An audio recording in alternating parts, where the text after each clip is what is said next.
Well, we're launching into the doctrinal section of the book of Romans together tonight. Grab your Bibles, if you would, chapter 1 of the book of Romans, and we're going to begin in verse 18. And as you're turning there, I'll just remind you again that before we talk about or study about in the book of Romans the beautiful offer of God's grace and forgiveness of sins and the indwelling of God's Spirit, and so many wonderful things that forgiveness from God makes possible for us.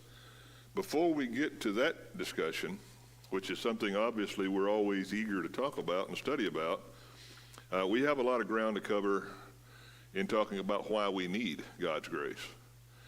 And you may think that that's a really it's a waste of time to spend much time talking about why we need God's grace, but I'm convinced that it is not. And obviously, the Spirit of God thought it important enough that he inspired Paul to write almost 3 full chapters. In fact, the first 3 chapters of what's a beautiful book about the gospel, about salvation, talking about why we need to be saved. And the reason I believe, beyond the fact that God deliberately chose that, we need to talk about sin and why men need to be redeemed or saved or forgiven, is because I think the vast majority of people alive on planet Earth today live by some kind of religious ethic that suggests that God is going to judge people on the basis of their comparative goodness or their relative goodness on some kind of curve or scale. In other words, most people that I've encountered outside of Christ rationalize in their minds that they're basically good people. And because they're basically good people and because they're making some sort of effort, however much of an effort that may be, at doing what's right, at being a good person, that's going to gain God's favor, that's enough to save them, to forgive them. Well, what we're going to discover, you already know, is going to be summarized when we come to chapter 3 of the book of Romans, and we read in verse 20 of Romans chapter 3 that no one will be declared righteous in God's sight by law. Rather, through law, we become conscious of our sin. Now, I hope at this point we've already talked enough about the concept of law that we understand that there are only 2 options in terms of us standing before God in judgment, us facing a reckoning, if you will, or an accounting for how we've lived our lives. There are only 2 possibilities. Either we stand on our own record under God's revelation and our relationship to it, or law, or else we're going to have to depend on God to make some provision that, of course, we know he has in offering his mercy and grace through having the price for sin paid on our behalf. In other words, we're going to depend on God's mercy and grace, or we're going to stand on our own record. And the conclusion of this whole section, beginning in chapter 1, verse 18, and ending in chapter 3, verse 20, the conclusion of that discussion or of that section is that no one will be declared righteous in God's eyes by observing law. Anyone standing before God on their own record faces condemnation.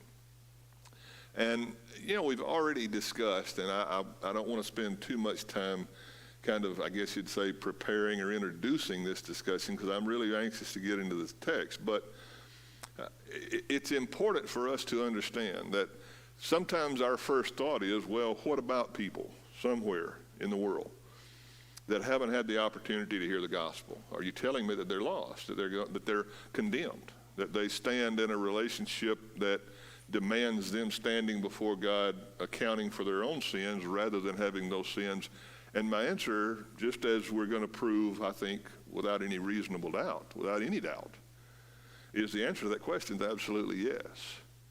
And the reason that's true, which you remember I started 2 weeks ago asking you the question at the beginning of our study every week, why is a sinner lost? And a sinner is lost not because they don't have a Bible. A sinner is lost not because they haven't heard of Jesus or the church or the cross or the resurrection. A sinner is lost because they have mishandled the truth that has been revealed to them. Okay? That's why we're lost. And again, just so we understand that by way of illustration, when God spoke so clearly to Adam and Eve, you would think, you would hope, that surely we could reckon or muster the courage or the resolve or the commitment or the something enough to at least obey one simple forbidding instruction or law from God. But they could not. Because God said you can have as much of anything here you like or want, except one fruit of one tree. And as it turns out, because God's given us the freedom to choose, and because Satan is such a masterful deceiver, we chose the one thing, didn't we? We chose the one thing. And consistently, humanity's done that ever since. Consistently. Now, let me say again, and I hope, if you ever have doubts about it, raise your hand and ask the question, or you don't have to raise your hand, just ask the question.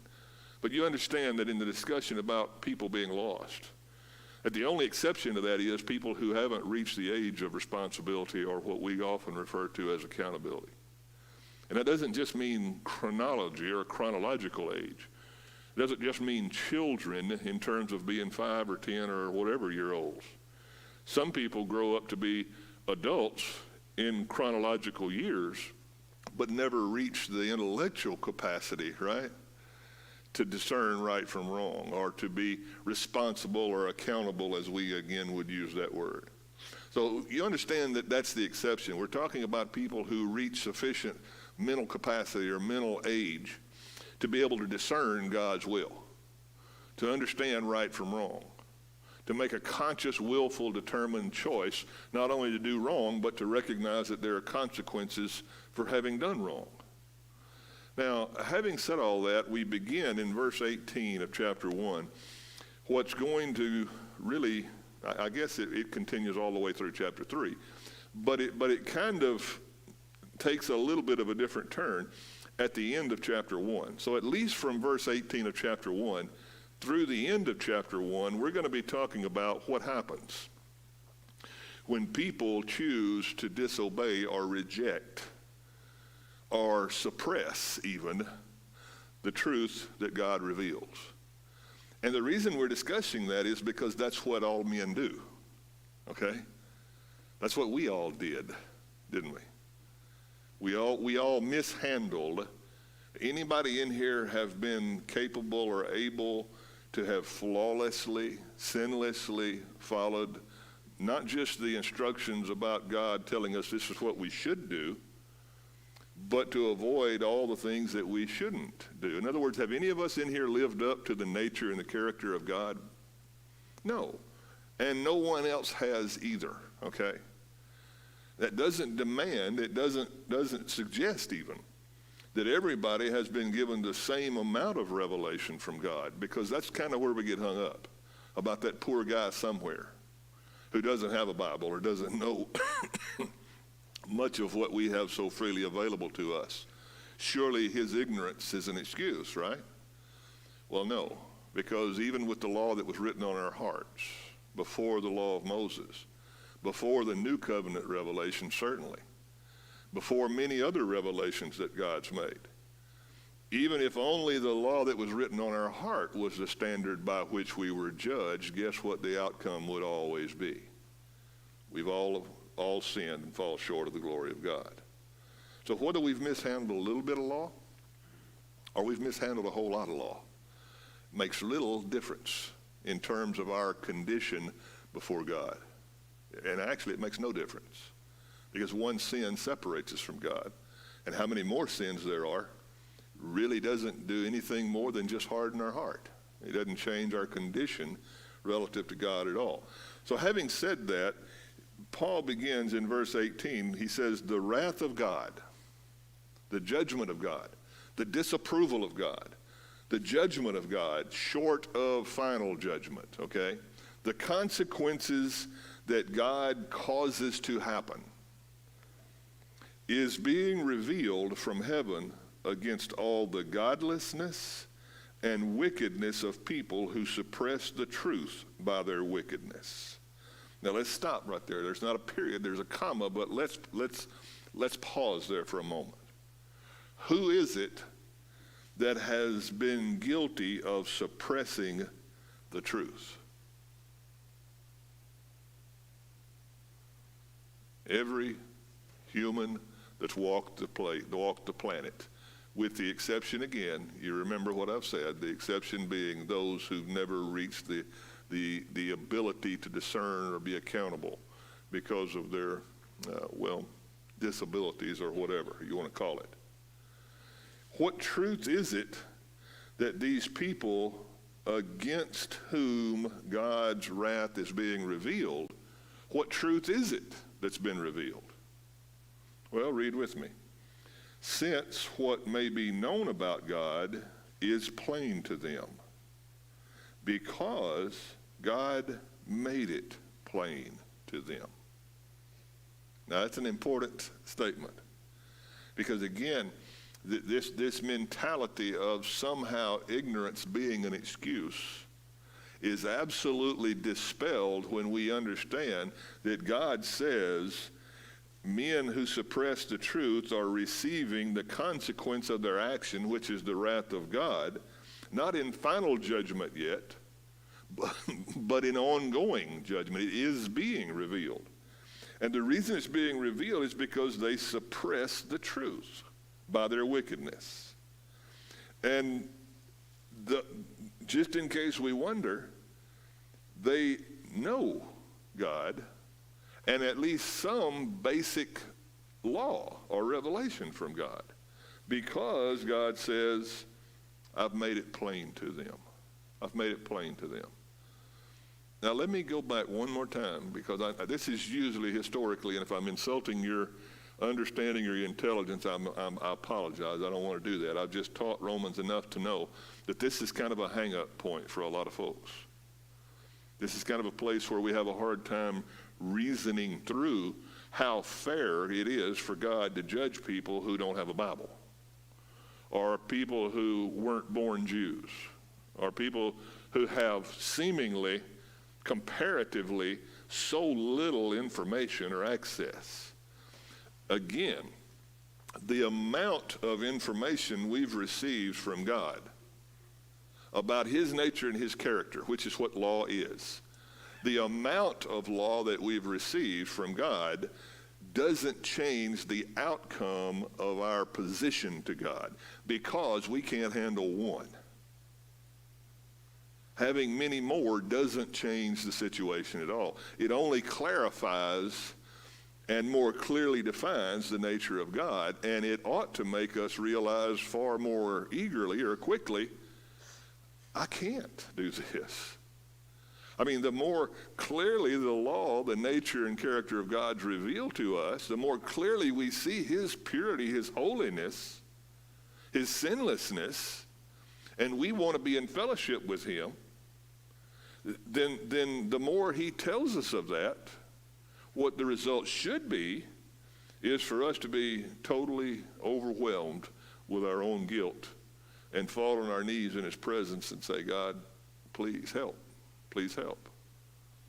Which is what the gospel is designed to respond to answer. Exactly that plea. So how much truth someone has, how much law they've been given, really isn't the discussion. It isn't the point. That's an interesting historical study about the law of Moses and, the law written on the Gentiles' heart and all that, but it really doesn't change the outcome. If God only told us a little bit. In fact, he's going to say, listen to this. Since the creation of the world, God's invisible qualities, his eternal power and divine nature, have been clearly seen, being understood from what's been made or created, so that people are without excuse. Do you know that, well, let me not say it that way. Let me ask it in the form of a question. What has come to be, just from observation of the physical world around us and how things have changed over time, and why this has happened and how that's happened, and trying to come up with some humanistic what conclusion have our most educated minds come up with to explain why we're here and what ethic we ought to live by?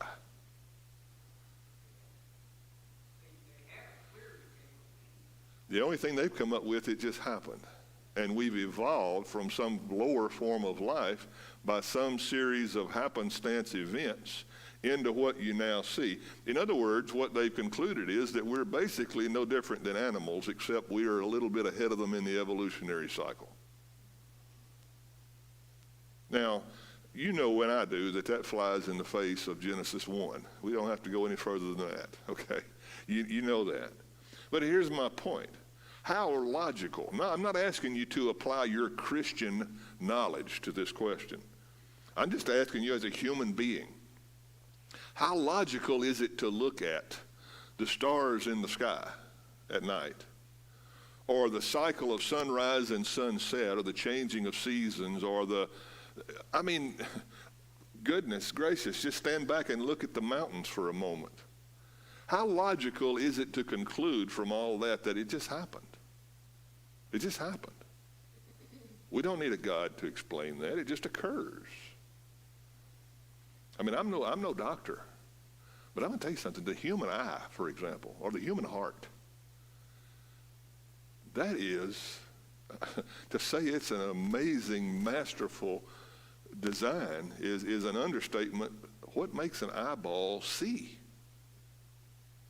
You see my point? But in spite of what should be so clear, what do many, many, many minds conclude about that same information, just from the observation of the world around? There's no God. There's no God. It just happened. Or if there is a God, he's not in control. He just kind of turned it loose and let it take its own path.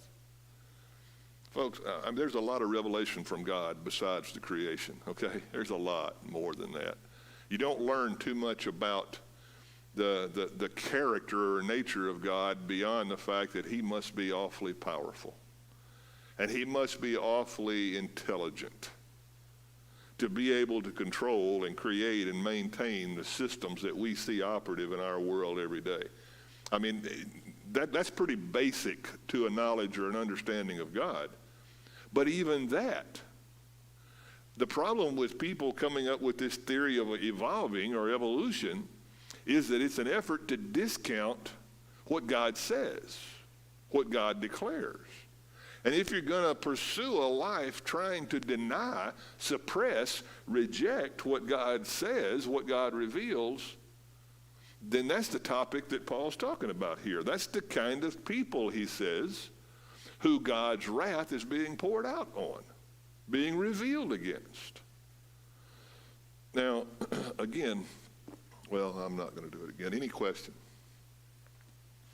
Any question? Surely someone.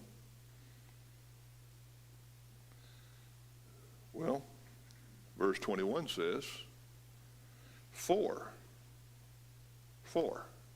in the New International Version, although they knew God, they who? They people who the wrath of God is being revealed against because they're suppressing the truth that God's revealed to them. Although they knew God. Now, he didn't say they knew God the way you and I do through the revelation that we have, but they knew God. Although they knew God, they neither glorified him as God or gave thanks to him. But their thinking became futile, and their foolish hearts were darkened. Although they claimed to be wise, they became fools and exchanged the glory of the immortal God for images made to look like mortal humans, beings, and birds and animals and reptiles. Now, what we're going to discover, and I know you know this already, is that Romans chapter 1, verse 18 through the end of chapter 1, verse 32, which is the end of chapter 1, is a pretty clear explanation about why the world we live in is in the mess that we're in. Okay? Pretty clear picture of that.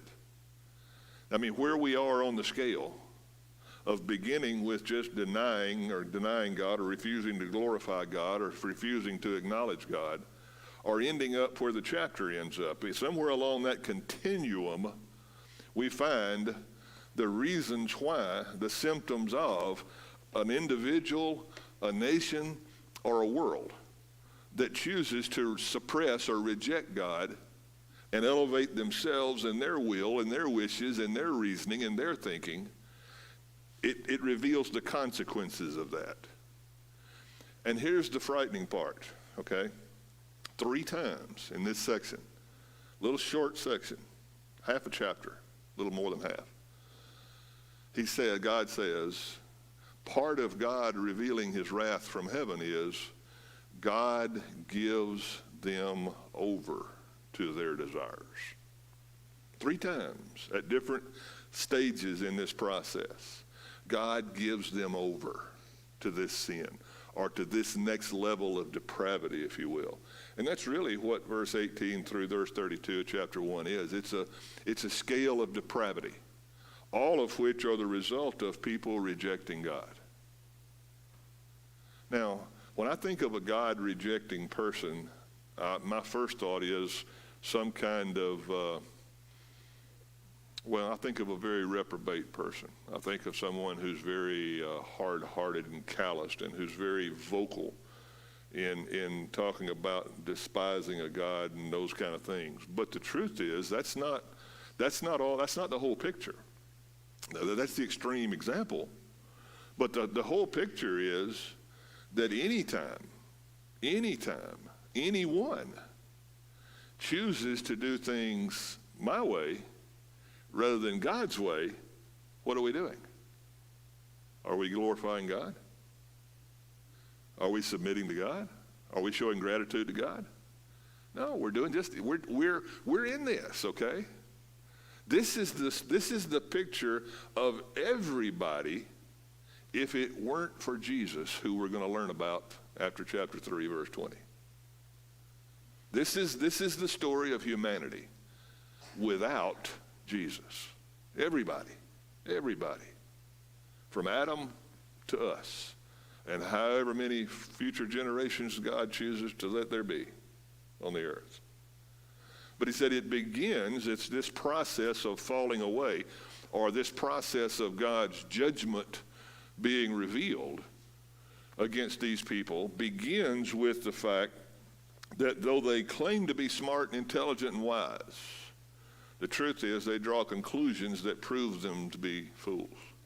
And that's God's word. That's not my evaluation. That's what God says. They call good, I'm getting ahead of myself. Again, let me reference back to what great lengths our nation has gone to in the last 2 or 3 generations to remove God and the influence and the effect of God, rationalizing all kind of things, coming up with these far-fetched, ungodly defenses and justifications, which fit right in line with what he just said. They knew God, but didn't glorify him as God or give thanks to him, but they're foolish, their thinking became futile, which means it's empty, it's dark, it's pointless, it's meaningless. And their foolish hearts were darkened. Although they claimed to be wise, they became fools, and exchanged the glory of the immortal God for images made to look like mortal human beings and birds and animals and reptiles. When you think about someone who begins worshiping idols, what do you think of first? Well, I think back in Old Testament history at times when they physically bowed down to, for example, a golden calf, right? One illustration of 1,000.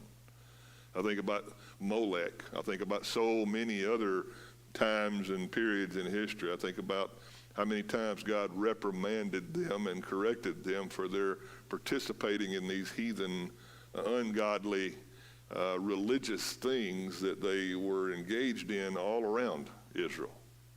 And Israel picked it up at the drop of a hat, didn't they? They picked it up so easily. That's what I first think of when I think about someone worshiping something other than God. But you know what? Again, like I've already said about other things, that's not the full depth of what idolatry is. America's eaten up with idolatry. I mean eaten up with idolatry. America may be one of the most idolatrous nations in the world. Surprised you me to say that? We don't worship cows too much. We don't worship images too much. But we do worship money, don't we? We do worship success, don't we? You see my point? Anything other than God, anything other than who deserves to be worshiped, is us falling right into the same picture that we're talking about here. And that comes from, that's the result of, let me say it this way, that's the result of us beginning the process by saying, I hear what God says, but. And then it just goes downhill from there, and that's what this downhill slide that we're reading about is all about. It begins with, I told you don't eat that fruit, and Adam and Eve saying, but, right? And that's where it always starts. That's where it always starts. God tells us the truth. He reveals himself to us, and we say, yes, but. And here we go. Here we go. And it's sad. I mean, it's not sad that it's somebody else. It's sad that it's me. It's sad that it's us.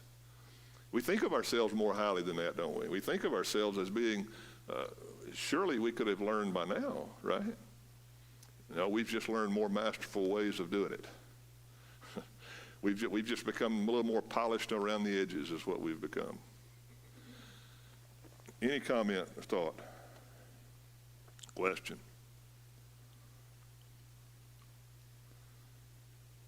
Y'all are either the easiest group I've ever taught the book of Romans with, or y'all are already asleep and thinking about whether it's going to sleep tonight or not. I don't know. Charlie.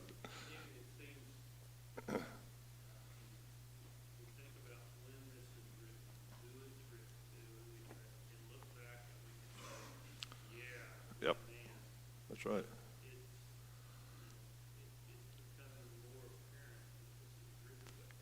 That's right.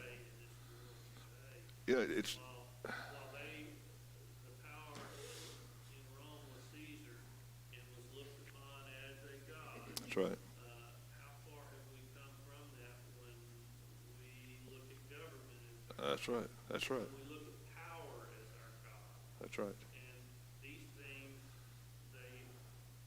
they're exactly the things that. Well, speaking to me first, we only have to look at our calendar, our check. You know what I mean? We only have to do an introspection for a few moments to realize that it's so easy, it's so tempting, it's so logical.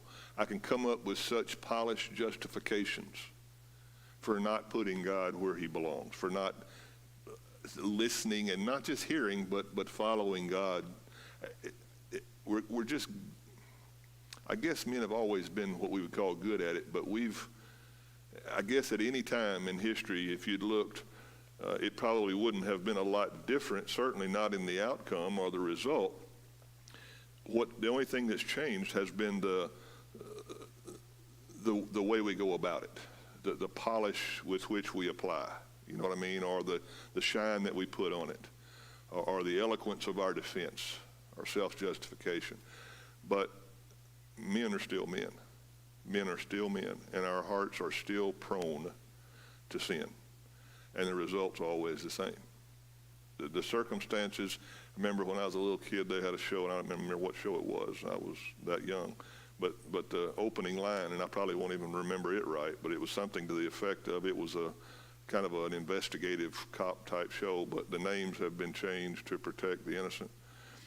Well, yeah, it was. That's exactly right. I've forgotten about Dragnet. Forgotten about that. Well, the names haven't been changed. Just the circumstances surrounding it have been changed enough that it makes it feel like something new. It's not something new. I'm telling you that if we had a forbidden fruit tree to eat from, we'd be eating from it just like Adam and Eve did. If we had one of those, we would be doing the same thing with it. So yes, you're exactly right. It's so easy. It's so easy to look at other people or to look back in history, and there are some heinous examples of repulsive times when every thought and intent of their heart was continually on evil. There are some horrible things. But again, let's bear in mind that we're talking about a relativity thing here. We're talking about if one sin separates us from God, then how evil it becomes from there really is beside the point in terms of our relationship to God. Now, it certainly affects our life the more evil we become or society becomes. But our relationship to God is broken when we sin once. When we sin once. People nowadays, I don't know, it seems to me less people find out who God is. Well, I'll tell you, I can, not because I'm wise, just because I've been to some places in the world that made me understand it very clearly. The reason that that's true is because we lack for nothing, David. We haven't been brought to our knees and recognized who we really are. That the only way food gets on my table is because God puts it there. It's not because I've earned it. It's not because I've achieved it or I've accumulated it. I mean, it doesn't really matter how much I've accumulated, how fast can that be going, right? And ultimately, what good's that going to do me anyway? I'm not speaking against working and saving. None of that. I'm just simply saying the reason why that's true is it's a symptom of an affluent, a comfortable society. We just don't see the need. We just don't see the need. Yes. Yes. And usually it's somebody that's telling us how much God wants to do for us. Right? You hear people say God cannot, he'll never have help. That's right. People, then you read verse 18. That's right. Well, listen, I'm going to tell you whose heart's going to be broke most of all on the day when hell's doors are open for humanity. I'm going to tell you whose heart's going to be broken more than anybody else's. It's going to be God's. My heart's going to be broke. I mean, if that's part of our knowledge and our experience, which I have no knowledge of. I'm just saying God's going to be the one who's far more disappointed and heartbroken about that than we are. He didn't make us like that. He didn't create us to be that. And he certainly didn't recreate us to be like that. See? So you start talking about God and questioning his motives, it just proves we don't know who God, we don't know God at all if we question his motives. His motives are as pure and clean as driven snow. More so. Anything else? But you're right. And I've experienced it. The reason I can say that with some measure of confidence is because I've been to other places in the world a few times in my life where you ask my wife, every time I came home from a trip somewhere, I came home with the same thing, same struggle. And it was always, if I could wean myself and my family from wanting stuff and comfort, if I were to make the decision about where we were going to live or where we were going to spend our life solely, okay, subtract all the money and stuff, solely on the basis of the craving for God, we wouldn't be in America. We wouldn't live in the United States. Now, I love living in the United States. Don't get me wrong, okay? I'm not anti. I'm just telling you there are places in the world where the craving for the gospel, you sit there with tears. I mean, it's amazing. It's amazing. It's a moving thing. And those same people, oddly enough, don't have hardly any of the physical resources that we have. And there's a correlation there. It doesn't make stuff bad, okay? God gives us good things. It's good. It's us choosing to mishandle it and become dependent on it that replaces God in our minds. And that's what's happening. That's what's happening to America. That's the simple-minded version. I used to work, do mission work on an island in Lincoln. Some of these people who have been doing it 20 years before I started. And they said the worst thing that happened to the island was when they got cable TV. That's right. That's right. I said, you can go down there and you can talk to anyone. That's right. But after that, they were Things began changing quickly. And you know what, our craving, and this is not a class about mission methods and practices, but we have to be careful about the impact we have as affluent people on cultures that don't have that dependence, because what we want to do is give them all the stuff we have. Well, just step back a minute. And I'm not being selfish, but just step back a minute and ask yourself, would that really be in their interest? Would that be a good thing? You know, was that really what they need? The truth is, I remember, I didn't preach by design deliberately very often, because having an American preach in some places in the world kind of makes, you don't know whether people are coming for that reason or so I didn't, very, very seldom. But I remember one time, years and years and years ago, I got up and preached, and I preached hard, about 45 minutes. I said, man, I'll let them have it. The preacher of the congregation there got up after I did, and he preached about 2.5 more hours. They didn't come for 45 minutes. They didn't come for that. He finished it off, and they were all glad that he did. That was what they wanted. That was what they intended. So just a little funny thing. But again, this God's wrath being revealed, while I want us to be touched by it, and I want us to be impacted by what we're reading here, our understanding clarified, I want you to also keep in mind that chapter 3, verse 20, and the deplorable condition of humanity isn't the end of the story. And you know that. But just go home every week remembering that. That's not the end of the story. But in order for us to receive the gospel, we've got to first recognize how bad we need it. And therein lies the biggest struggle. You know, you ask a lot of people how evangelism can be improved and those kind of things, and we need to become more articulate in speaking the gospel, and we do. We need to be more, a lot of this, a lot of that, and all those things are true in some measure. But I'm just going to share what I believe with all my heart. The biggest obstacle to overcome in effective evangelism is bringing a person to the point of recognizing their sinful, hopeless condition. Because by nature, Americans aren't taught that. I mean, we grow up believing we're basically good, right? And it's a revelation. It's a shocking revelation for us to come to grips with the fact that I'm not. And anything God's given me, it isn't because of me, it's because of him. It's solely a gracious act on his part. Because he could have chosen to let me stand before him on my own record, and that would have been just, that would have been fair. But man, how grateful should we be that he didn't, that he offered mercy, grace. And that's kind of where I want to stop tonight, I guess. I really don't like stopping in the middle of that text, but I don't think I realistically thought we would get all the way through it anyway.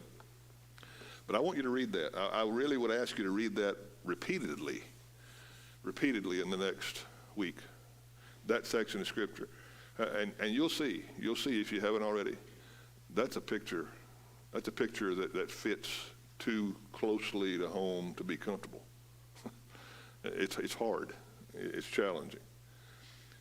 Close by just offering the invitation like we always do. Certainly not the only time, but it's sure a good time. It's a good time when our families together, even the part of us that are here tonight together, to share a burden that you might have, to offer you the opportunity to be reconciled to God, not something we can do for you or you can do for yourself, but the gracious offer of your faith expressing itself in obedience to God. If we can help with that, we'd love to. We'd love to as we stand together and sing together.